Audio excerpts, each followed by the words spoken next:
आप देख रहे हैं दैनिक सवेरा टीवी। मैं हूं संदीप शर्मा। दिव्य ज्योति जागृति संस्थान की तरफ से साप्ताहिक भागवत कथा जो कि 19 से लगातार लुधियाना की बीसीएम स्कूल के प्रांगण के सामने बिल्कुल ये ग्राउंड है, उनके लगातार 7 दिन की साप्ताहिक कथा होगी, जिसके लिए पूरे पंजाब निवासियों को वहां पर आने का निमंत्रण दिव्य ज्योति जागृति संस्थान के दिया जा रहा है।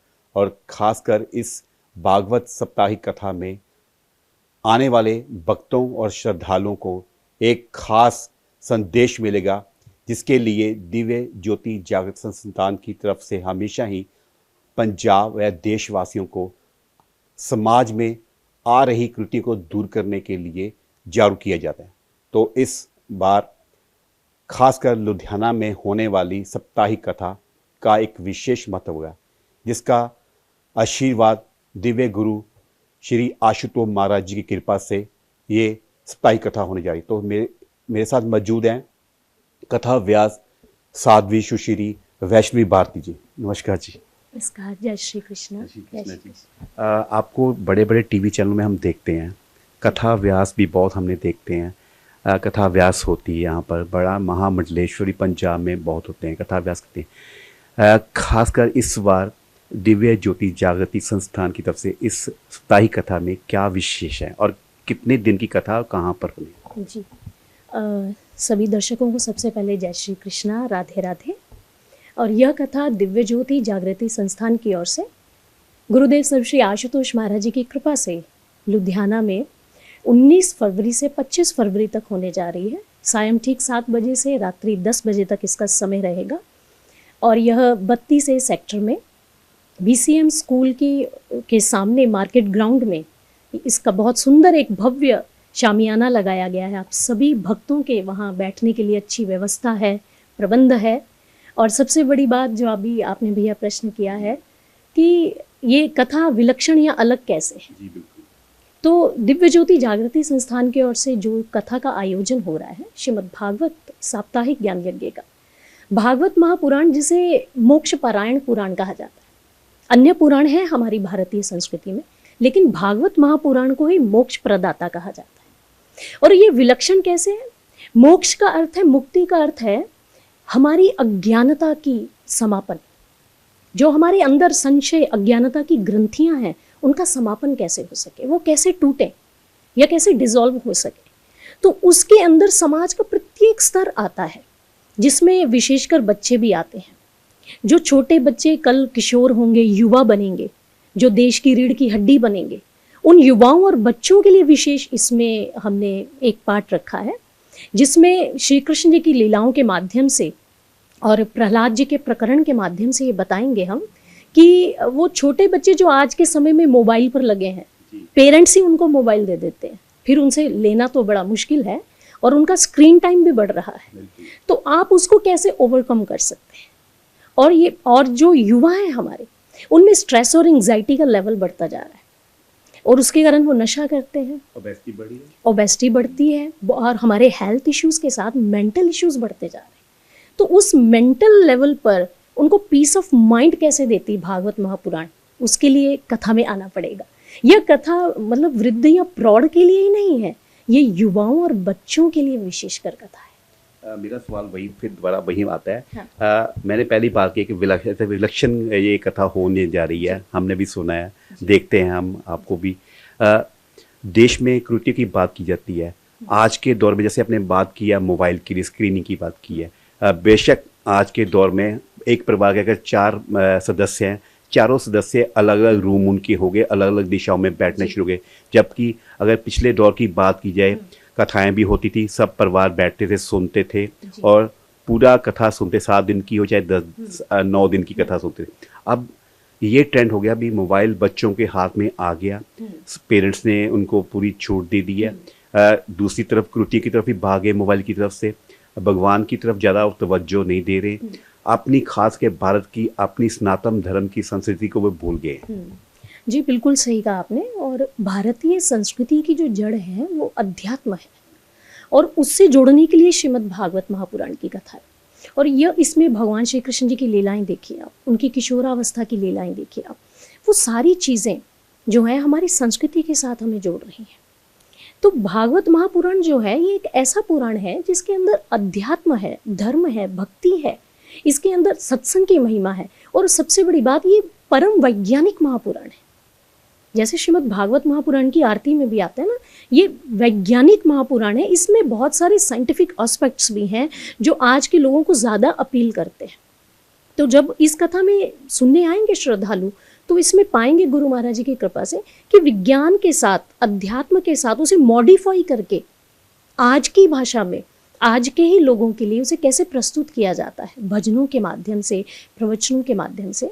तो और भागवत कथा हमारा विलक्षण जो इसका एक तथ्य है वो यह है कि हम मात्र कथा नहीं सुनाएंगे, कथा के बाद उनको ब्रह्म ज्ञान की दीक्षा दी जाएगी। जैसे शुकदेव मुनि जी ने राजा परीक्षित को अंतिम दिन, 7वें दिन उनको जोड़ा और उन्होंने स्वयं भागवत में कहा, आपने मुझे ज्ञान विज्ञान निष्ठ कर दिया, मतलब जो आपने कहा उसका प्रैक्टिकल मुझे दिखा दिया। तो यहाँ पर गुरुदेव श्री आशुतोष महाराज जी की कृपा से थ्योरी नहीं है, प्रैक्टिकल एस्पेक्ट भी होगा। ईश्वर का प्रैक्टिकल रूप में, प्रकाश रूप में दर्शन भी करवाया जाएगा।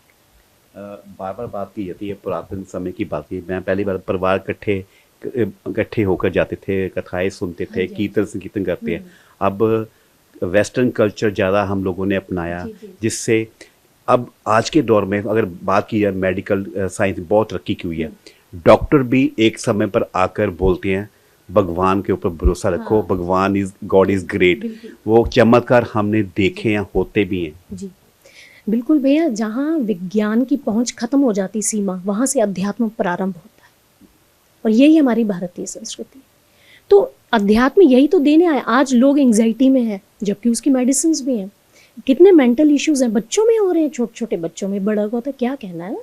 तो उसके लिए अध्यात्म चाहिए, भक्ति चाहिए, और उसके लिए ब्रह्म ज्ञान है जो हमारे अंदर भक्ति और अध्यात्म के गुणों को और एक भक्त के लक्षणों को हमारे अंदर वो रोपित कर देता है।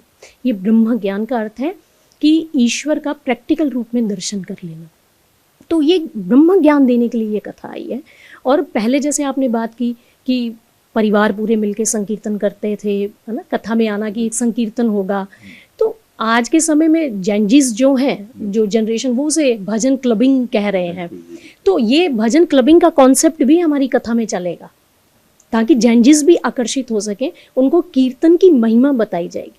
क्योंकि भागवत का प्रारंभ भी कीर्तन से, भागवत का अंतिम श्लोक भी कीर्तन की महिमा से है, कि कीर्तन असली है क्या वो बताया जाएगा। आप मानते हो इस बात को? हम लोग तो इस बिल्कुल मानते हैं भी। आज के दौर में ये मोबाइल के है, लोग बोलते हैं अगर कोई कुछ धार्मिक सुनना तो मोबाइल से लगा के सुनते। मानते हो आज के दौर में इसका इफेक्ट ज़्यादा नहीं पड़ता? जो हम आध्यात्मिक तौर पे हम कुछ भजन करते हैं या प्रभु का नाम लेते हैं, सिमरन करते हैं, उसका इफेक्ट हमारे बॉडी पर, हमारे ऑरा पर पड़ता है। बिल्कुल। देखिए, अगर आप उस कथा के मंडल में, उस परिसर में आकर बैठते हैं, उसमें कीर्तन भी होगा, उसमें कथा भी चलती है, तो वहाँ पर एक दिव्य तरंगे विद्यमान रहती है ना, डिवाइन एनर्जी वहाँ क्रिएट हो जाती है। तो वो जो एनर्जी है, वो जो वाइब्रेशन है, वो ना जाने हमारे कितने जन्मों के पाप और कष्टों का नाश कर देती है। वो घर में बैठकर सुनने से नहीं होगा। हाँ, घर में ये हो गया कि हम नहीं जा पा रहे हैं तो हम मोबाइल का उपयोग या किसी सोशल मीडिया के उस प्लेटफॉर्म का उपयोग कर लेते हैं, वो अलग बात है। लेकिन अगर कथा रूपी गंगा हमारे शहर में बहकर आई है तो मुझे लगता है उस गंगा में डुबकी लगा लेनी चाहिए। बिल्कुल सही है। एक बात, एक सच्चाई है, कड़वा सच भी साथ में है। जब घर में किसी की अकस्मात मृत्यु होती है, किसी परिवार के, चाहे बुजुर्ग की किसी भी, तो तब हम उस पे लास्ट में कथा रखते हैं। तो वो हम उसमें उस वक्त सुनते हैं 15 मिनट, आधा घंटा, उसके बाद हम फिर अपने उसी दौर में वापस चले जाते हैं। क्या इस पर भी काफ़ी परिवारों में फर्क पड़ता है? जी बिल्कुल है। देखिए, चाहे गरुड़ पुराण है, गरुड़ पुराण के महात्म्य में ही प्रारंभ में ये बात कहेगी कि गरुड़ पुराण जीवित रहते लोग भी सुन सकते हैं, जबकि हमारे देश में भ्रांति है कि मृत्यु के बाद ही होती है। और ऐसे ही भागवत महापुराण, अब परीक्षित ने मृत्यु के बाद नहीं उनके लिए रखा गया पाठ भागवत जी का, तो भागवत महापुराण जो है, जब परीक्षित जीवित हैं वो तभी उसको श्रवण कर रहे हैं। और अंतिम दिन शुकदेव मुनि जी ने उनको जो ज्ञान, यानी कि कथा क्यों सुनाई जाती है, हमारे मन के पात्र को निर्मल और शुद्ध करने के लिए, हमारी मनोवृत्ति को पवित्र करने के लिए, और उसके बाद ज्ञान रूपी गंगा अंदर डाली जाए, वो ज्ञान दिया जाता है, ब्रह्म ज्ञान। तो इसलिए उस परिसर में आकर ही लाभ होगा हमें ना। तो अगर जीवित रहते सुनेंगे तो कितना लाभ है, देखिए उसमें कितने चीजें हैं बताई गई। 19 से 25 फरवरी तक ये लुधियाना की पवित्र धरती होने जा रही है। क्या संदेश है लुधियाना वासियों को, पंजाब जो इस भागवत कथा में आना चाहिए? सभी श्रद्धालुओं के लिए यही संदेश है कि श्रीमद् भागवत कथा में आप आएँ 19 से 25 फरवरी जो होने जा रही 32 सेक्टर में, क्योंकि आज हम अपने बच्चों को संस्कार दे सकें। उससे पहले हमें उस चीज़ से जुड़ना होगा जो हमें संस्कारित करती है, वो अध्यात्म है, वो ईश्वर है। और अपने युवाओं को बचाना है, अपने देश को, अपने समाज को अगर बचाना है, और अपनी संस्कृति से हमें जुड़ना होगा अगर हम चाहते हैं। और गुरुदेव सब श्री आशुतोष महाराज जी का कथन है कि भारत फिर से जगत गुरु बनेगा, लेकिन तब बनेगा युवाओं की शक्ति से, युवा संगठित होंगे। तो उसके लिए उससे पहले हमें अपने परिवारों को सुंदर बनाना है, उससे मोहल्ला अच्छा होगा, और उससे फिर नगर, नगर से देखिए स्टेट्स, फिर नेशन और कंट्रीज ना, विश्व तक जाएगा।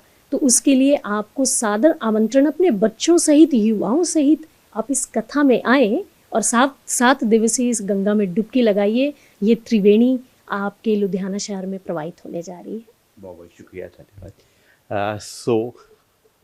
19 से 25 फरवरी तक लुधियाना की BCM स्कूल चंडीगढ़ रोड के बिल्कुल सामने ग्राउंड में ये साप्ताहिक भागवत कथा होने जा रही है। ये इस कथा में एक खास बात ये होगी, देश में चल रही कृतियों या ज्वलनशील मुद्दों पर खासकर उन श्रद्धालुओं को जागरूक किया जाएगा। एक बड़ा संदेश, खास करके उन युवाओं को एक अपील भी किया है साध्वी सुश्री वैष्णवी भारती ने। कथा भागवत कथा है, त्रिवेणी बहने लगी है लुधियाना में, और सादर आमंत्रित है पूरा लुधियाना पंजाब को। खासकर इस कुछ समय के लिए अपने बच्चों, परिवार सहित उस कथा में आएं और उस प्रभु सिमरन का जाप करें। और भारत की संस्कृति या सनातन धर्म है और भागवत कथा का जो महत्व है वो आपके आने वाली पीढ़ी को भी उसका जो फ्यूचर है वो बढ़िया हो सकता है। और धार्मिक संस्कृति से जुड़ना और खास करके सनातन धर्म से ये एक अलग की पहचान होती है भारत की। और विश्व गुरु, जैसे साध्वी जी ने बोला, भारत अवश्य ही विश्व गुरु बनेगा। और इसके साथ ये पहल करनी होगी आज के नौजवान युवाओं को, हर उस धार्मिक संस्थान जितने भी उनसे जुड़े, और ख़ासकर जितने भी धार्मिक प्रोग्राम हैं उन पर जाने पर जरूर वहाँ पर जुड़ जाएं और अपना समय मोबाइल से काट कर वहाँ पर जुड़ दें। खैर ये भविष्य है युवाओं का। और 19 से 25 फरवरी तक लुधियाना के वर्धमान के सामने की BCM स्कूल के ग्राउंड के सामने साप्ताहिक भागवत कथा होने जा रही है। तो सादर आमंत्रित है दिव्य ज्योति जागृति संस्थान की तरफ से।